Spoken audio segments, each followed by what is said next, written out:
everyone, my name's Karen, this is my channel Rather Be Reading, and today I'm bringing to you a recent reads video.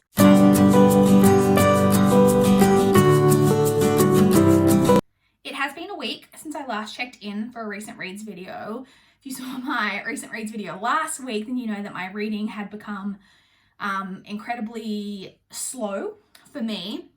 And things are definitely still slow. I did finish 4 books this week, so I know that's really good for some people. And 4 books even for me is not terrible, but my reading itself has still been really slow. I just am not getting much read throughout the days. Like, I'm not getting like big chunks. Not that I ever read in big chunks. I've always read in small little parts, but I'm only like getting through, like in terms of physical reading, very small portions on a day-to-day basis. But we will jump into it and talk about the 4 books that I have managed to complete this week. So the first book that I did manage to complete was The Tenant of Wildfell Hall by Anne Bronte. I finally finished this. And it's official that this is now my favourite Bronte novel. That's right. So I have read Jane Eyre and Wuthering Heights. And I liked this better than Jane Eyre, which I think is a hugely unpopular opinion. I think part of it for me is that I went into Jane Eyre with really high expectations. I'd heard so much about it over the years that it just didn't quite live up to like my own expectations. Whereas this novel, I hadn't really heard anything about.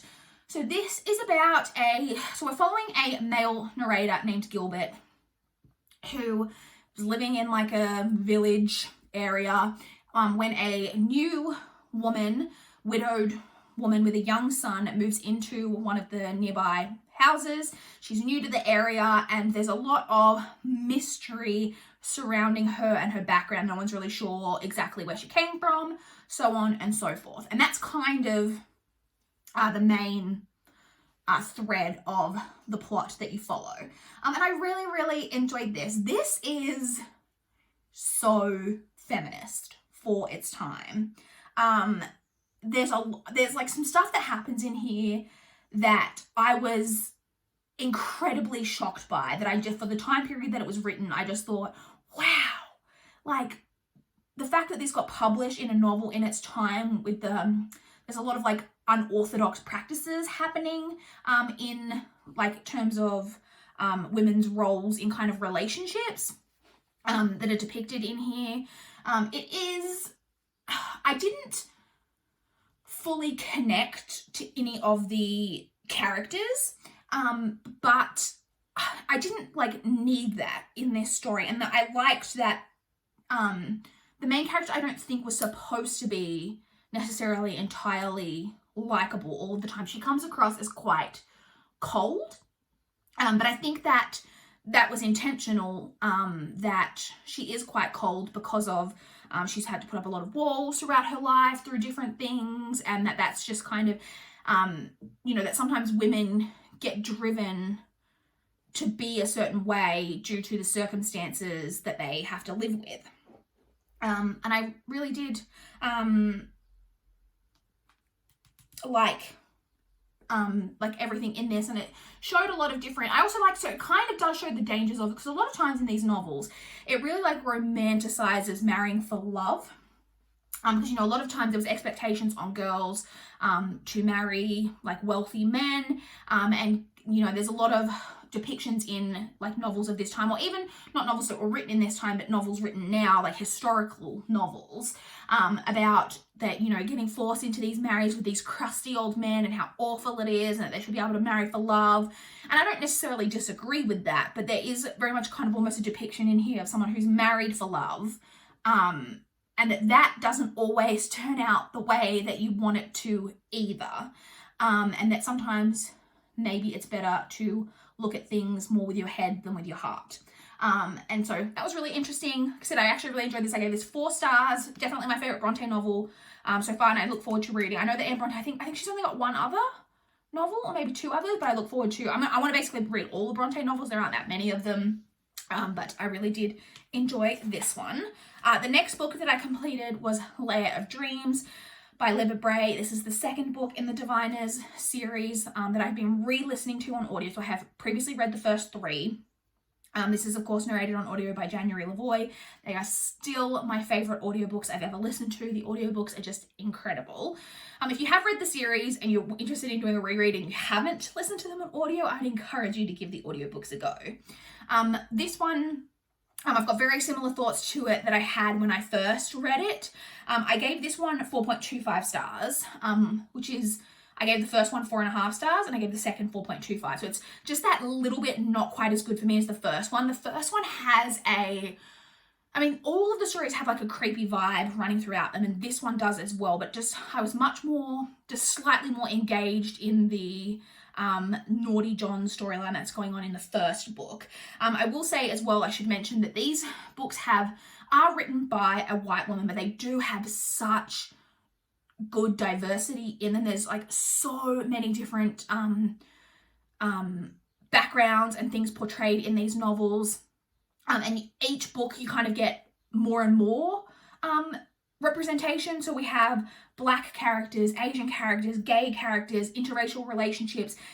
There's a character featured quite heavily in this one who has a physical disability. There's a Jewish character. There's just a lot of stuff going on in these books, which I really, really like. Like I said, I gave it 4.25. Really am enjoying my reread. Look forward to continuing with my reread so I can finally get to King of Crows. The next book that I completed was Remember Me by Sophie Kinsella. Now, so this one is kind of your typical amnesia chick lit, where a character, so she is, I think at the time, she's 24? She's 25, sorry. She's 25. She's on a night out with friends. Her loser boyfriend stands her up, doesn't turn up to the night out. It's like she was supposed to. She's upset about that. She just didn't get a bonus. The yearly bonuses have just happened at her job and she didn't get a bonus. But she's on a night out with her friends, having a laugh with her friends. And then she trips in the rain outside of the club that they're at and falls down a set of steps. And she wakes up in the hospital and it's 3 years later. She's now 28 and her circumstances have changed heavily. She's now married to this really multi-millionaire dude. She's like the head of the company that she was like a lowly employee at that she didn't even get a bonus at. She's now like one of the head honchos. She's no longer friends with like any of the friends that she was friends with before. And she's like, seems like an entirely different person. And like I said, so it's her grappling with that, trying to figure out what happened over this past 3 years. How did she become this person, this entirely different person? Does she like the person that she has become? This is probably my least favorite Sophie Kinsella that I've read so far.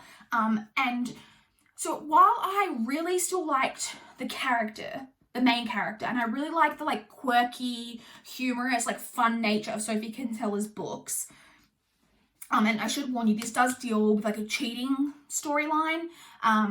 If that's a deal breaker for you, it's not a deal breaker for me, and it didn't necessarily super bother me in this. But having said that, I was not invested in the overall romance. I didn't particularly vibe with the male love, like the main love interest in this. And there was something about the ending of this that I actually quite liked. But like I said, I still enjoyed this. I gave this 3.5 stars. It was still a really enjoyable book. I could definitely, like everything of Sophie Kinsella so far, I could easily see it being a chick lit rom-com movie. Well, not a chick lit because that's a literary term, but you know what I mean. I could see it being a romantic comedy movie and it would just be like really funny and cute. But I just didn't quite connect with this one the way that I did with the previous ones of hers that I've read. So in the end, like I said, I gave that 3.5 stars. And then the final book that I completed this week was Come When I Call You by Shana Krishnasamy. This is a digital copy that I was received from NetGalley in exchange for an honest review. This one, it has a published date of the 30th of June, so it is out now if you're interested in picking it up. So this is YA gothic light horror, kind of, I would say.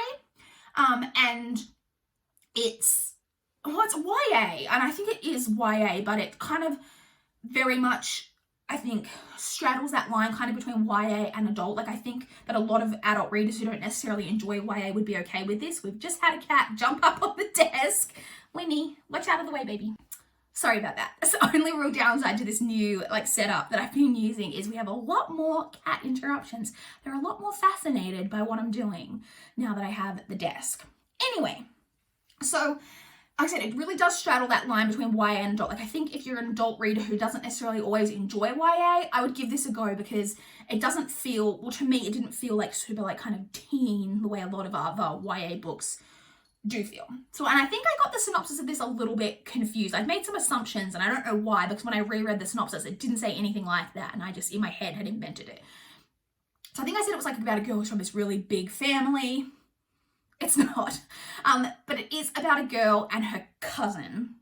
So we're following a main character named Anna. She is away at a boarding school. And I will say as well, I believe that this author is Canadian and it's not clear exactly where it's set, or if it is, I can't recall that it's specifically says that it's set in Canada, but it is by a Canadian author.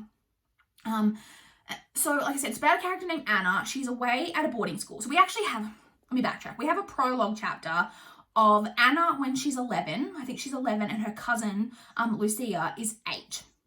And they have a very weird night and encounter. And then we jump forward, like I said, a few years later. I think it's when they're now 16 and 13 respectively. Anna is away at boarding school. It's the winter break, so most of the people are away, have gone away for winter break. She is still at school, staying over school over winter break. So there's very few people around kind of campus. There's a lot of like a big storm, like kind of snowstorm going on for a lot of it. So very atmospheric, and I really did enjoy the setting. So she's staying over winter break when her cousin all of a sudden turns up, kind of out of the blue, for her help. Like I said, so this is kind of horror. I don't want to get too much into exactly like what is going on with it, because I think it's really fun to like go on that journey of really figuring out exactly what's going on with these characters and with this story. I really enjoyed this. It does have quite gothic feels. Like I said, really loved the setting and the atmosphere. I will say that some of the way that some of the scenes were written, they're written a little bit like they're confusing, can be a bit confusing to read and figure out exactly what's happening in them. Having said that, I think that was quite intentional, because there is a lot of leaving the reader feeling very wrong-footed about exactly what's going on, because the main character is not always 100% clear of what's going on, and the reader isn't clear of what's going on. And I really did enjoy that. The ending of this as well, I think this can be read on its own completely as a standalone, but it was left a little bit open, and I did see that not on the edition that I had on Goodreads, but when I was looking at it earlier today, I did see that a couple of the other editions have listed next to the title that it's book 1 in a series, and I'm not sure whether that is going to be a series that's more companion type novels, or not even like companion, that they're just going to be about similar themes and not actually following the same characters, or if they are going to be, I'm not sure. But I would definitely read more. Like I said, I actually really enjoyed this. I don't think this would be for everyone, but if you're looking for some kind of like gothic YA with like heavy kind of dark themes with some kind of like light horror elements, then I think you should check this out, because I did really enjoy it and I gave it 4 stars.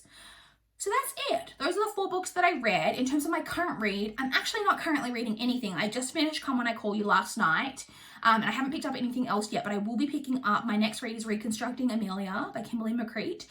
So I will be picking up that hopefully later today.